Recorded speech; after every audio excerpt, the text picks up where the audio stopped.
My son Doug was on his way home from work and he found this really nice little McCulloch 16-inch chainsaw in the garbage. And it even came with a nice plastic carrying case. It's in excellent shape. And the saw itself looks to be in excellent shape. Barely used. I mean, there's no wear on the bar or chain. The plastic is clean and bright. Except it's seized up. You can't pull it over. So what we're going to do is we're going to remove the 4 screws that hold the recoil on.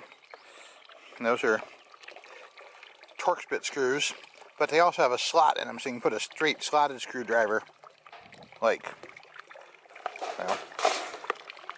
this in there and take them out with that. So remove the 4 screws to the recoil, and that just lifts right off. Set that aside. And now we can grab a hold of the flywheel and make sure there's not a problem with the recoil causing it to have a problem. And you can see I can try and turn it the way it spins and it's stopped tight, there's nothing.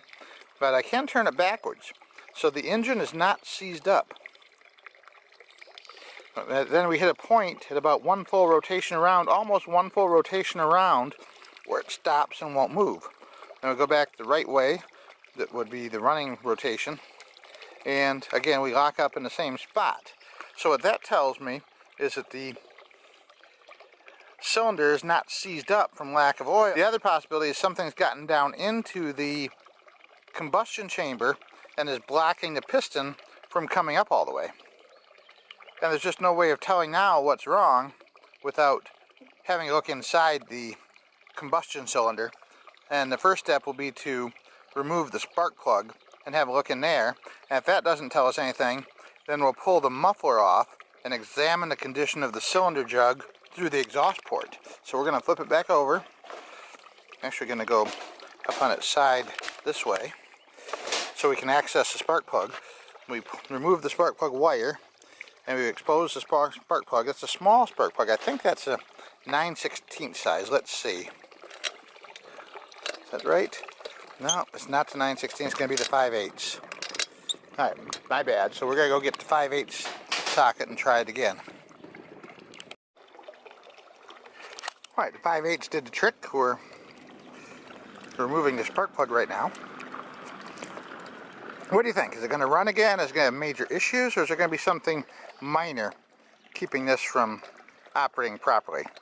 I'm looking at how new everything is, and I'm really hoping for the best, but I've got a bad feeling that perhaps something is wrong. I'm looking at the spark plug. I don't know if you can see the condition of it though, but it looks very dry and very red. Reddish, rusty color, which tells me that the last time the engine ran, it probably ran extremely hot and extremely dry with not enough oil in it.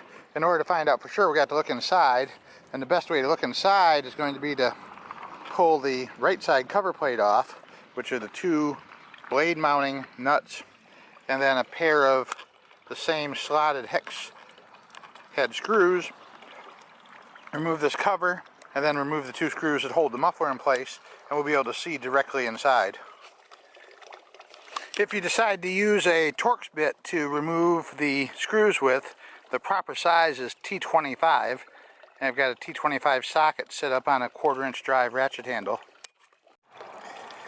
Well, the muffler assembly is removed, and we have a clear view inside of the cylinder and piston.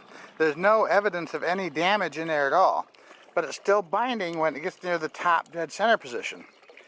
The only other thing I can think of is perhaps there's a problem with the coil assembly on the flywheel side. Sometimes if the coil comes loose, it'll bind on the flywheel, or the flywheel may get a piece of debris or a broken fin wedged between itself and the coil, and then the engine will not rotate past a certain point. So now we're going to have to pull the other side apart and have a look at the flywheel side. In order to accomplish this, we're going to remove the 2 handle screws up here, the air cleaner cover, and an assortment of screws on the left side of the plastic case. There's one up here, there's a couple down here on the handle, and then there's a couple up here in the front, and then the case will split right down the middle, right behind this decal right here. The plastic on this side will drop off, and we'll be able to see inside. Alright, there was a 9th one below the on and off switch right there that I missed. So now that's from the saw. Maybe now we'll have better luck separating it. And well, here you go. The saw is lightly reassembled. All the screws are loosely set in place. And I've got a guy I know who loves to tinker with these things, and he might actually tear it apart and part it out, make himself some extra money on the side on eBay. I don't care what he does with it, but Doug's okay with getting rid of it. We're just going to scrap it out. The cylinder is locked up somewhere. It appears to be on the lower end, not just on the top end or near the top of the piston, but somewhere down near the crankshaft and down in the crankcase area. There's nothing else obstructing it anywhere, so we're going to go ahead and scrap this one out. But now you know how to disassemble it, how to check one of these over. This little McCulloch, what model number was this? MS1635. MS1635, Doug says. And there we go. Nice little saw, about 150 bucks new. Thereabouts, yeah. And yeah, I always had good luck with McCullochs. I think they're a little bit better than Home Lights. But it is a cheap lower end saw, so we're going to let it go. Have a great day. Thanks for watching.